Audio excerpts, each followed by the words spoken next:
Welcome back, everybody. It's time for the SSN. Um, this is being recorded after the presidential debates, so I'm pretty depressed. You know, we're just kind of cooked.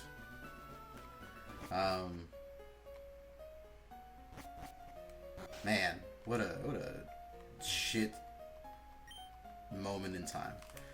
But anyways, let's hop on this. If I'm not mistaken, this is my room, right? I always forget. No, it's not our room. It's this old man's. Alright, let's see what this old man has for us. Okay, licky licky. Alright. Should be fine. We can just, Oh, I don't have any fighting moves on me. Let's just hit that bullet punch and see how much we do here. Alright, could be a little more. Well, we're wrapped, so we're kind of just stuck anyways, but that's fine. While we're battling through here, looking at some Alestral stuff, you know, I'm kind of just really depressed with the state of Yu-Gi-Oh! Right now. Talked to my good buddy Cards and Coffee the other day about all this stuff. You know, I was just talking about how the period of the game that I love most would always be like Tengu Plant, Edison. I'm enjoying Meadowlands a lot. It's fun to really go back and play a game that doesn't finish in like one 20-minute turn. I really miss the back and forth of Yu-Gi-Oh! You know, that's what made the game for me. And Justin has recently started looking into Alestrals, and you know, he's trying to get people on board because he wants people to play and test with. And I was like, you know what? I'm kind of just taking a break from modern Yu-Gi-Oh! Because like it's just I'm not having fun with Snake Eye. All right, let's see if the bullet punch puts in the work. Oh, it doesn't. Confusion would. But Pheromosa's fast as fuck, so we gotta switch out. I don't know, from what I've seen of Alestrals, it looks fun. I like the resource management. Yeah, it's just nice to have a slower paced game that seems to incorporate a lot of good things from other card games. So, you know, I'll be checking that out and very likely putting some stuff out in the near future for it. It's really weird. Like, there's so many things I want to do, and then just, you know, you run into that creative block. Like, man, I would love to just figure out how to code, but that's a long-term investment, and it's not that I don't want to do that. It's just that sometimes you don't have the time for it, you know? I would love to draw a comic or something, but my drawing ability sucks, and the idea of having to sit down and learn how to draw, it's kind of frustrating sometimes, you know? As a musician, it's just like, man, I gotta learn how to do something else. After spending half my life, you know, learning how to play music properly and like finally getting to a point where I feel happy with that. Now I want to learn how to do other art forms that take just as much time. Like, I don't have another 15 years in me. Like, nah. And yet, I don't know. There's a lot of reward in doing creative things like that. I think Optimus is the way to go.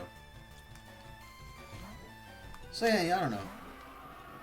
Sometimes I know what I want to do and just don't have the talent to get it out there with my drawing or other, you know, similar aspects. And I don't know. It's just a matter of time.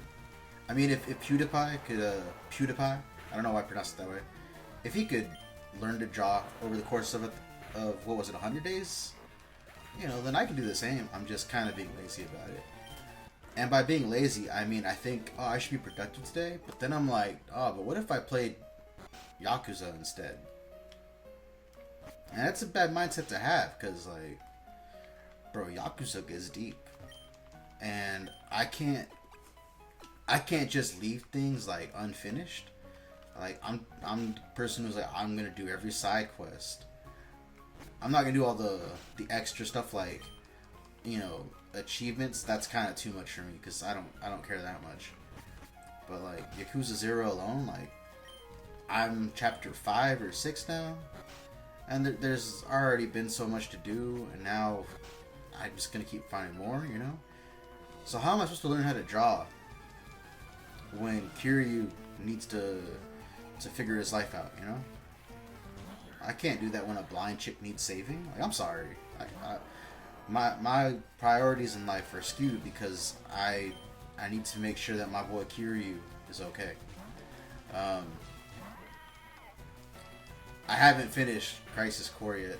I haven't touched it since I started playing. Since I talked about it last week. Honestly, maybe I should just stream it to force myself to play. Because I don't know, that chapter with Bruno really just kind of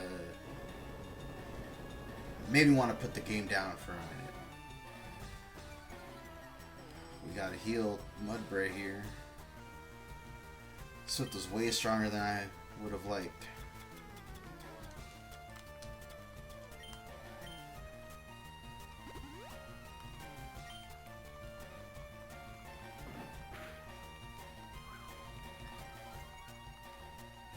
I think we're okay now, right? We should be fine.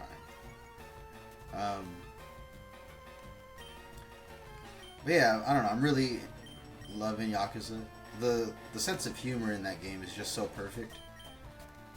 Like when Majima's just leaving and suddenly he gets stopped by a walking erection.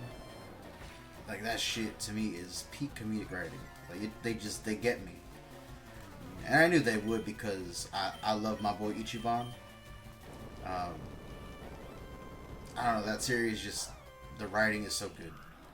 I can't recommend that series enough to everyone, and I don't know, it would have been fun to do something like that on a stream or something, but I just want to invest myself in that story in a way that I don't think you can do with the stream. Yeah, aside from that, it's been hot as balls. Like, next week is supposed to be like all 100 degree.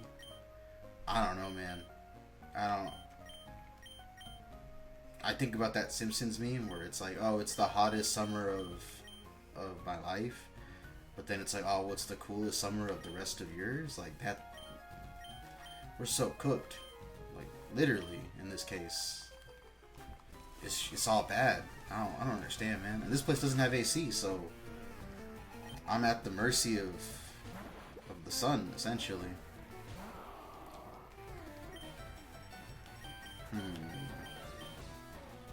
She's assurance.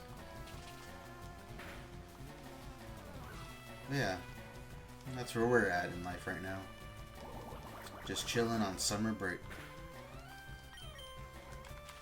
Namba, can you stop being paralyzed, bro? Just get better. I don't know what to tell you.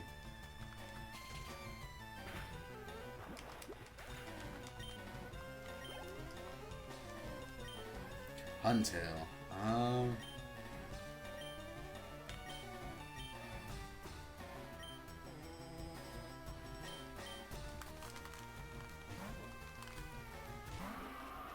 I feel like I should clear out every trainer in the SSN. Because we don't get to come back here. So I need to make use of the experience.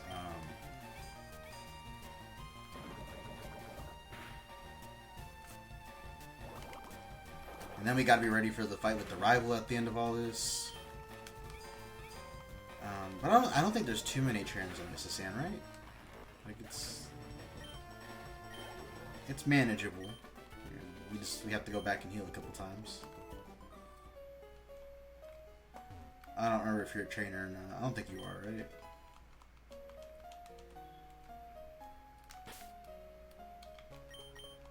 Yeah, we're good. How big are these rooms that you can safely battle Pokemon inside of them? Like, Like, if you walked into your bedroom and suddenly started sending out a Charmander to flamethrow everything, you know, you wouldn't have a bed at the end of the day. And you gotta pay, like, a security deposit on your room. Like,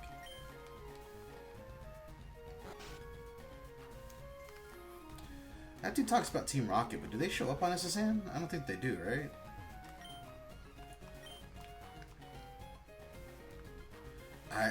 Which floor is blue on? I'm gonna avoid everything over here. Alright, let's see. I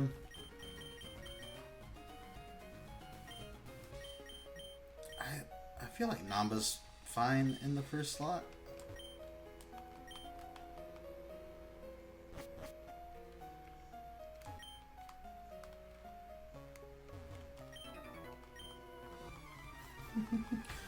Called this matey.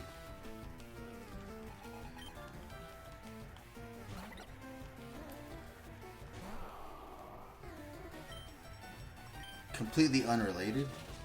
I'm pretty sure that the Nintendo Direct happened after I did last week's episode. Might have been the greatest Direct of all time, other than the Smash Brothers one. Really excited about Marvel's Capcom 2 finally being, you know, re-released. Like, it's a game that I've only been able to play like 3 or 4 times in arcades and got my ass with every time. I played, I think, like the PS2 version or something, if I'm not mistaken, and just I don't know, couldn't really figure it out. So I'm excited to be able to jump back into it whenever it comes back out. Mario and Luigi looks cool, but there were those rumors that what was it? I don't remember the name. ILCA or ICLA, the company that worked on the Gen 4 remakes, and that scares me because Gen 4 got done so dirty. Like, it's one of my favorite regions. It's one of my favorite stories. That region just had so much going for it. I love the world building of it. And I know we got Legends Arceus, and that did have a ton of world building on its own. But just, man, we could have had so much more. I'm pretty sure I talked last week about how I didn't really care for Legends Arceus because of the loading times and the fake open world aspect where, you know, you have to select a mission instead of being able to wander new areas. The catching just feeling like a lame placeholder for progression. And personally, I blame the Let's Go series for that. I feel like the damage that those 2 games, and I guess Pokemon Go to an extent, the damage that those games did to the franchise as a whole is really tragic. And don't get me wrong, I play Pokemon Go. I like Pokemon Go. But, man, the resurgence of the casuals into the series, just real tragic. Like, you gotta start gatekeeping our hobbies harder, because all these normies coming in and just letting Game Freak get away with shit like Sword and Shield and Scarlet and Violet, it's tragic. It's real tragic. Like, I think it's funny right now because I forget his name, but there's the Olympian who has been starting off with all these Yu-Gi-Oh cards before he runs, and, you know, good for him. But it's like Blue Eyes White Dragon and Exodia, so, you know, it's like, alright, it's casual shit, it's old school, I get it. But all those casual people who see those U cards and are like, oh damn, I should hop back into the game, it's been a minute, they're gonna walk right into Snake Eyes meta and immediately check out. You know, they're done. Like I was saying at the beginning of the episode, like, Snake Eyes meta is just so fucking garbage to me. And it's not even like Snake Eyes itself, it's the past, at this point, like 2.5 years of Yu-Gi-Oh! Like, Tears, I hated Tears. And it wasn't that I hated Tears. I think it's a cool deck. I love mill decks. Nightstorm's one of my favorite decks. But it was the only deck. Unless you wanted to play Shifter, which Shifter is a whole problem on its own, right? But we went from Tears, and then immediately went into Kashtira, and then from Kashtira into Rescue Ace. And I know Rescue Ace wasn't as strong as Tier or Cash, but it just felt like it was so far above every other deck because it was the first of the Diabella decks, you know? And I don't know, it just feels like to go from those three formats directly into Snake Eyes, it's rough. It's just real rough. There's been a lot of decks that came out over the past 2 years that I thought looked really fun or that would have been interesting to explore. And there was just zero reason to explore them because the power level between them and the deck of the format, whether it be Tears, Cash, Rescue, or now Snake Eyes, it's too vast and it doesn't matter. I don't know, like when those Blackwings came out, I was like, oh, these are cool. New Blackwing support. Let's see how this decks work. Nah, it didn't matter. You're not gonna play that against Tears. Like Sprite barely had time to really shine. Tier elements on their own honestly had very little time to shine. I think Pure Tier could have been fun to watch develop and grow, but the Shizu monsters came out immediately and just catapulted that deck into Tier 0 format. And while we're on the subject of Catapult Turtle getting banned in OCG and Master Duel is insane. Like this poor innocent little card has just been doing nothing for like 25 plus years at this point, and suddenly a new broken card appears and enables degeneracy, and instead of just not printing degenerate shit like that, they ban Catapult Turtle. They ban my boy. They ban the monster that saved Yugi from the floating castle. Like, come on, bro. That card deserved more respect than that. But I don't know. Like, we missed out on Blackwings being fun. I know Bystials obviously saw play. Then I love the Mana DM cards, but they got fucked up too. Like, the resource game was just not in their favor. I don't know. It bums me out because there's been a lot of really cool decks and archetypes that came out in the past few years and just couldn't really play them. Like right now, it just feels like, I don't know, like Tenpai seems cool. I'm not really a fan of the whole Unga Boonga strategy, but you know, it's something different. It's just Snake Eyes is still dominant as fuck. And now Infernoids are coming with Fiendsmith, and it just makes the deck that much better. And Fiendsmith is a secret rare, and the new Max C is a secret rare, so the whole fucking thing is like, hope you're prepared to pay like $600. You know, it's so depressing. Like, I don't know, it just feels bad, you know? It feels bad to just want to play this game and get price locked out of it. It feels bad to pay all that money and then you just, you know, it's like, all right, well, you know, now are you now good enough to compete? Like, there's just so much against the game right now. I don't know. It's just depressing, and it doesn't feel like it's gonna get better because, like I said, the Infernoid Fiendsmith Fire deck is just so disgusting. It feels like a ban list isn't happening anytime soon because we're in the TCG where Konami doesn't like to communicate with people. It's very frustrating. I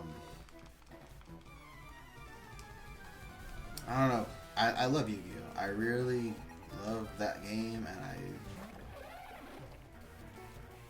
I just hate that it's in such an awkward situation. I'm really not a fan of one-card combos just leading into nearly indestructible boards and everything being decided by hand traps. I really just miss, you know, a Tengu game where you go for 10 plus turns and you're just trading swings and you can just set a monster, and that's a viable play. I don't know. There's no way to fix that without something crazy like a massive reboot, you know. And I don't want that. I enjoy the way that Yu-Gi-Oh plays in terms of, oh, a card from 25 years ago can be relevant, like with Catapult Turtle being banned. You know, it's cool that we get to do that in Yu-Gi-Oh. But I don't know. Are there people who genuinely enjoy the current state of the game and the one card combos that we've been a victim to?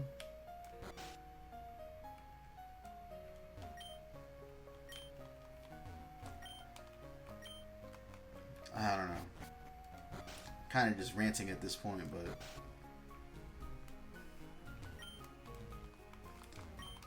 okay, I think this is where blue is, so we're gonna go back downstairs because I gotta get to the kitchen and beat up people in the kitchen. I don't know, man. I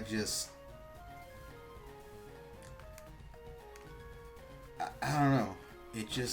It makes me sad to see where Yu-Gi-Oh's at right now because it's not fun. It's just not fun to chip away at a board and then they drew an Ash and suddenly the nightmare starts all over again, you know?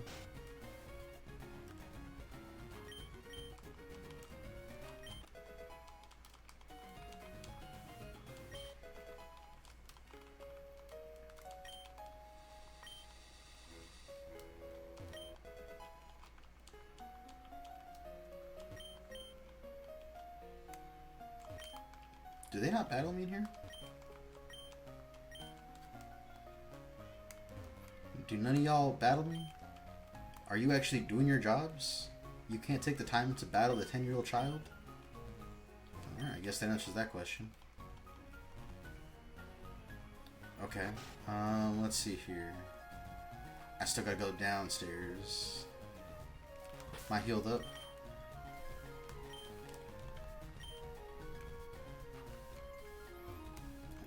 Completely unrelated note with zero segue.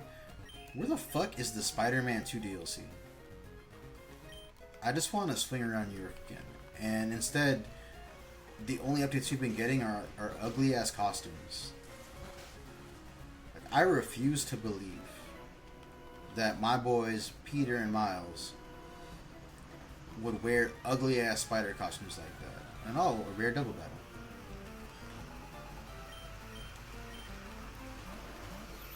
What do I do against this?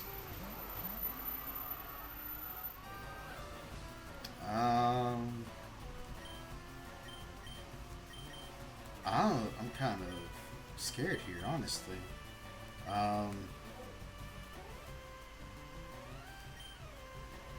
This is my safest option, right?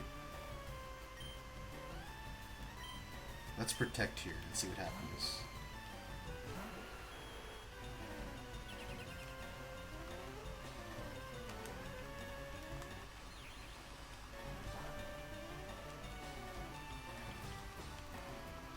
Is this the first double battle that we've found ourselves in?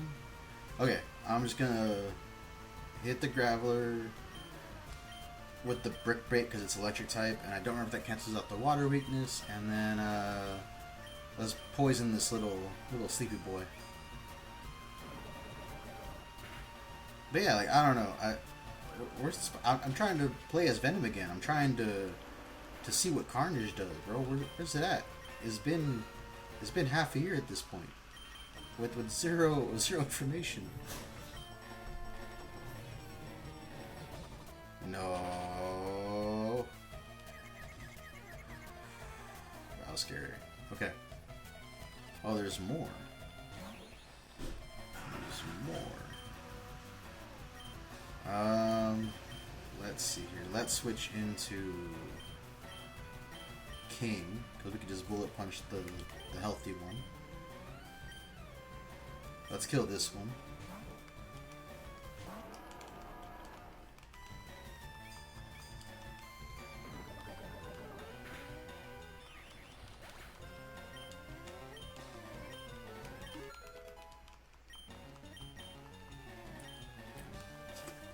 Alright, now to segue back to Yu-Gi-Oh! Talk real quick.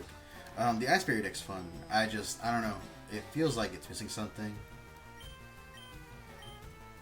I want to play it, for lack of a better word, pure. You know, like, I want to see what Ice Barrier monsters can do on their own. But that feels really slow. I don't want to play Runic, because fuck Runic. There is, like, Sprite Ice Barrier, but that's really just one Ice Barrier monster, which is not what I want to do. So I don't know. We'll see what I do with it, but it's been fun playing around with that deck so far. Really just like Trishula spam. Like that's what I'm about. Anytime I get to play Trishula in a format, I'm more than happy. I was very scared of battle.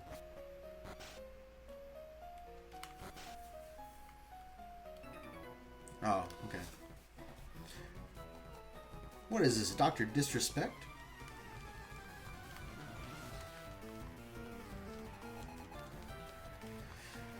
Graveler's in the first slot. Namba? That should be a switch. Put Mudbray.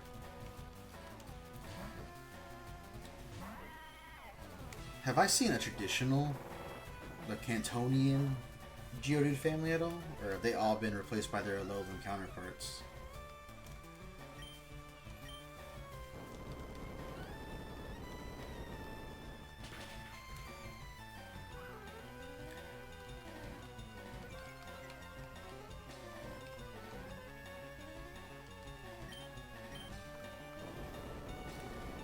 I'm not sure how I feel about the Alolan Graveler Spite.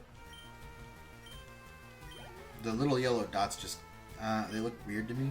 It looks like he has like chicken pox.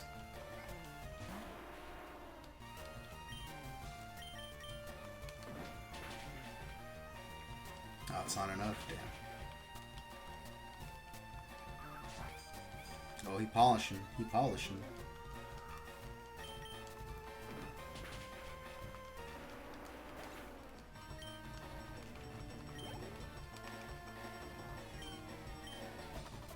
Alright, 3 up, 3 down. No problem for our boy Mudbray. Speaking of Bray, I guess it's time for some wrestle talk. Controversial opinion. I don't like the Wyatt stuff. I know it's professional wrestling. I know it's scripted and all that, whatnot. But I don't like it when you have to suspend your disbelief and just kind of stop thinking and go, oh, yeah, totally.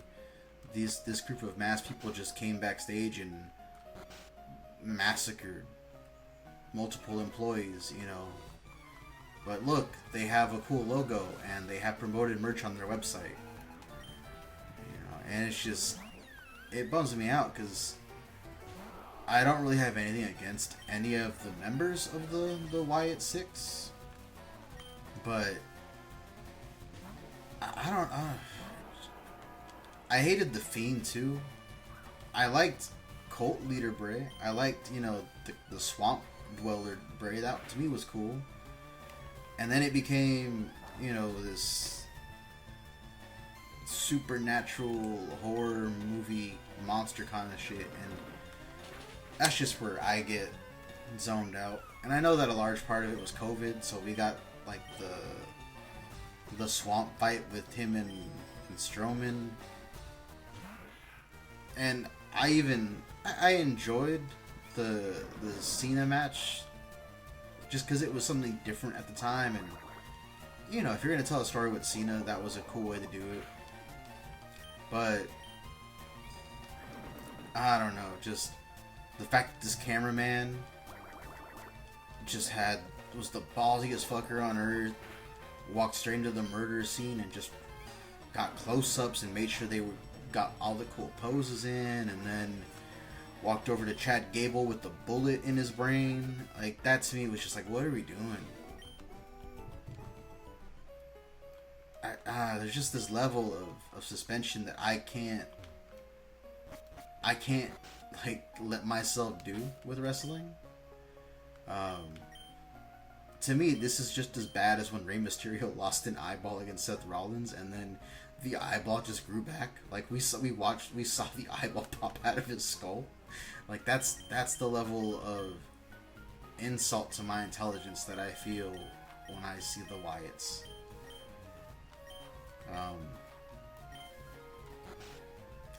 And then like this past week they had the interview with Uncle Howdy and Bo. And first of all, Uncle Howdy is a dumb fucking name. I thought it was a dumb fucking name when Bray came up with the character. I think it's a dumb fucking name now. The old Uncle Howdy mask looked dumb. The new one looks dumb too, but just slightly less dumb. But the interview was really solid, and I just felt like, oh man, if you had just, done the whole Twitch is being hijacked, Twitter's being hijacked, the live feed is being hijacked with the messages, and then we finally get this interview tape of Bo Dallas, I would have been like, yeah, that's a solid way to start this off. Instead we got that B horror movie bullshit, and I don't know, I started zoning out because I was like, what are we doing, bro? If we can get more of what we got this past week, I'm on board with the Wyatt storyline. I think the costumes are stupid, and I hate this horror element just because at some point they have to wrestle, and it's like, yeah, you just had an episode where this dude had blood splatter on the wall like he took a shotgun to the brain. But next week, Joe Gacy has to suplex someone.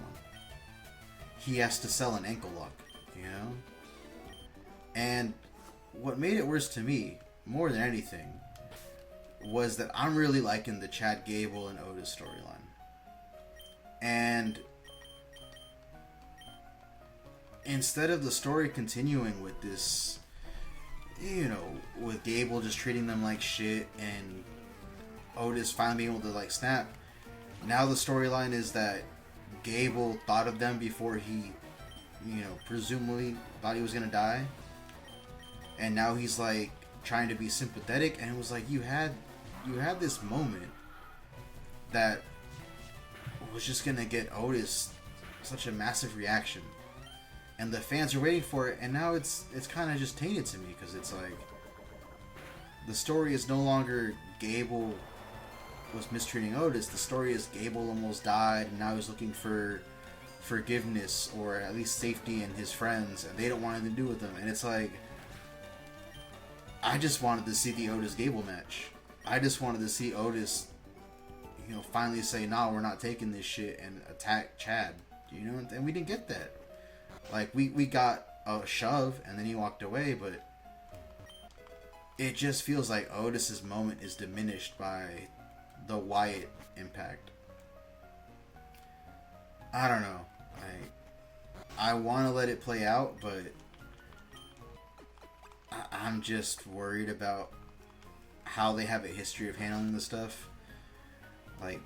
The whole Seth Rollins Fiend Hell in a Cell. The issue with these characters is that at some point they have to wrestle, and then you have to decide, are we going to make them the embodiment of God and Hell's Wrath itself, or are we gonna treat these dudes like they're regular people? Because right now they have the aura of these horror movie monsters, and the second that one of them has to do a drop toe hold, that aura is gone. It already looks dumb that Chad Gable essentially had a bullet hole, and then was cleared for a triple threat the following week. It's just, I don't know, man. I don't know. Alright. Enough yapping. It's time to face our rival. We healed up, but let's give some berries to our boys.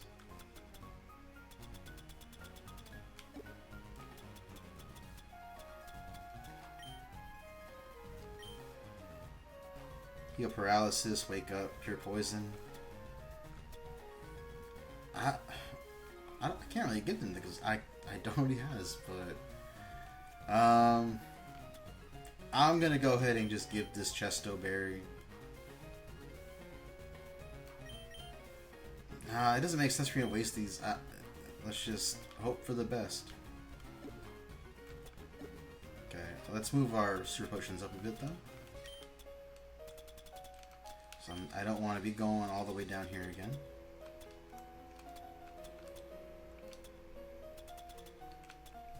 And let's move this Hyper Potion up. I almost never use these X items, but let's just put them here just in case. Like, I always forget that I just kind of pick them up along the gameplay routes, and I don't know.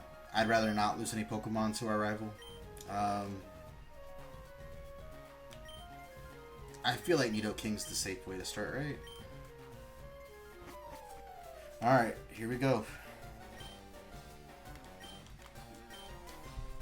40 kinds, bro. I'm not allowed to have 40 types. Like, at most we get like what, 30 captures, and I've already missed out on like 4 or 5.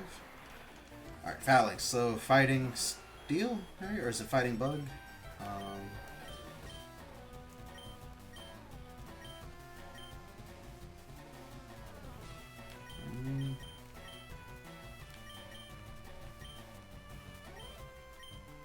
Man, a fire type would be real cool. Okay, buffs up criticals, right? Rock Smash. Damn, bro, you pumped yourself up for that? Wild.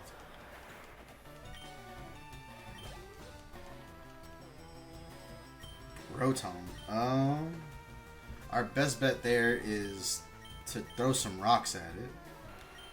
So, I mean, I think Nidoking is cool.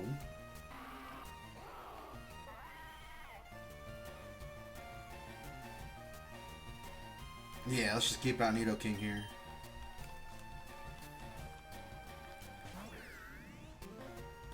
Oh, we're so over leveled against our rival, bro. Ugh. Level 16, bro. Bro. Look at you. Look at you. Whoa.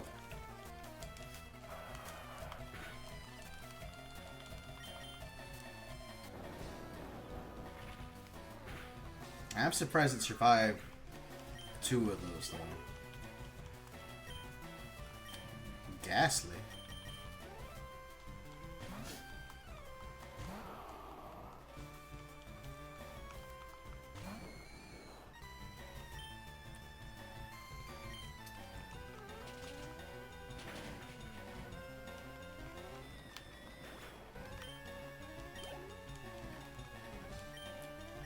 Actually, no, we're fine with our boy Namba being out here. Does Cursola learn Destiny? No.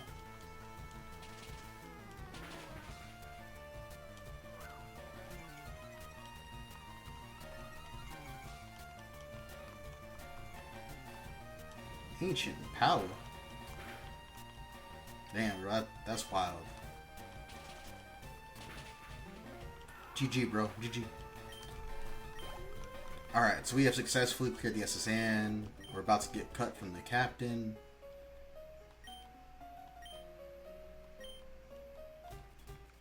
And just as like a warning to any children who happen to stumble across this, do not walk up to old men and rub their backs. It's weird. You don't know them. Maybe he deserves to be sick. Maybe he deserves to be throwing up. Maybe he needs to throw up. Maybe he ate something bad and he needs to get that out of his system. You know, don't be rubbing old men, is what I'm trying to say. Alright, let's go ahead and heal up. And then we'll call it for the day.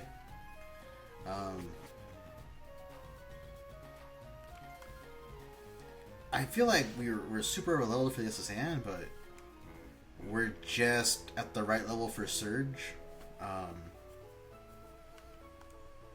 His Pokemon top out like 28, right? So I think we're okay for that battle. it's hard to say because I have no idea what the hell he's gonna have in store. Normally I'd be like, hell yeah, look at all our ground types before a battle with Surge. Instead I'm like, you could have anything. But yeah, to sum it up, I'm worried about the Wyatt situation.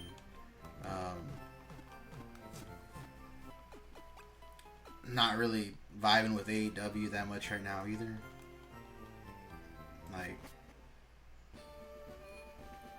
Like MJF and Danny Garcia? Are you for real? Anyways, that's enough yapping. Until next time, peace.